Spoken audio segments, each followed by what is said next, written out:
Heidi ho, Arkansas Pilgrim here again. Got a little tip for you about wheelbarrows. If you're the kind of person that's bought a wheelbarrow maybe on sale, maybe not the greatest quality, this one I've got's not too bad, but it could be better. But then you end up having a problem with it. When you go to repair it, the parts cost as much as you paid for the wheelbarrow originally. Well, I had that problem. And I needed to replace the wheel. The tire on it went flat, and it wasn't easily replaceable. The tube inside wasn't easily replaceable. So I went and looked at to try to get a wheel, and it cost as much as the wheelbarrow cost originally. So I got a smaller one. This, of course, is going to Horrible Fright, which they actually have pretty decent little pneumatic tires and stuff that you can get, especially when they're on sale. Well, I bought one of the larger ones, and of course, it was not as big a diameter, so the wheelbarrow sits a little bit lower, and then the front of the wheelbarrow digs into the ground. So I had to make a couple modifications, and I'm going to show those to you now, in case you've gotten yourself into the same boat as I have. Here we have it. See, on the front end, you've got this metal piece, which supports the two wooden arms. Well, I unbolted it and flattened it out. You can see how it's bent here for strength. Well, it was bent here too, and went across and folded across this side. Well, I flattened it out just using a big hammer and bent it a little bit so that it would fit across the top instead of across the end. Now it doesn't hang. It was hanging way down here, and with this bent edge like this, you know, and it would always catch in the dirt. So that was my first modification. The second one, which I'm about to do, involves moving or putting some spacers in here.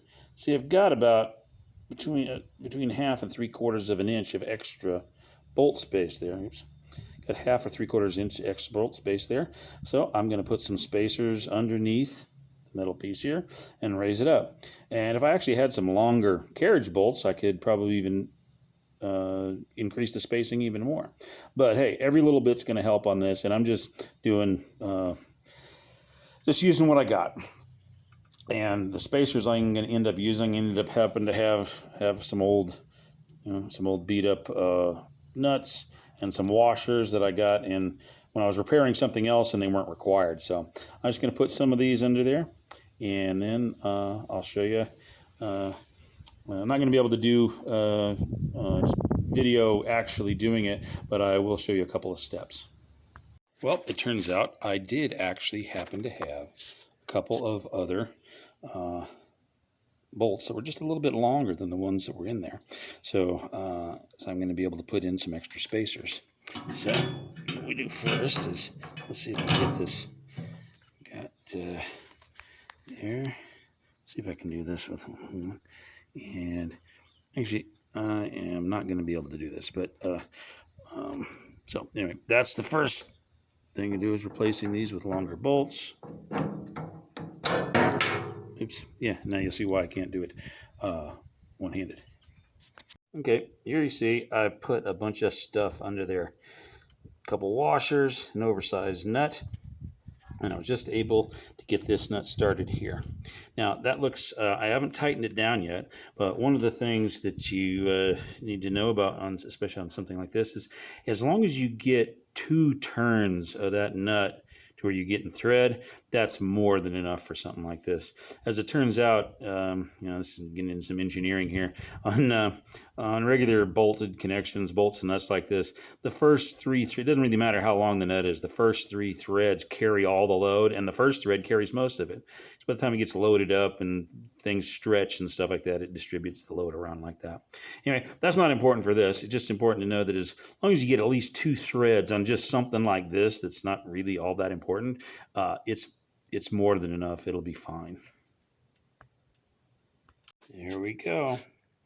Got another good 3/4 of an inch or more clearance out of that, which is actually kind of important. Every little bit's going to help. And it's probably a good thing I did this, because now it'll match all the other cobbled together things I've got around here.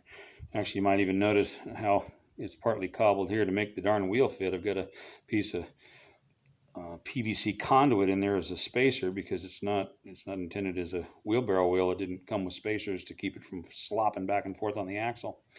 But anyway, you do what you can with what you have where you are. God bless y'all. See you again next time.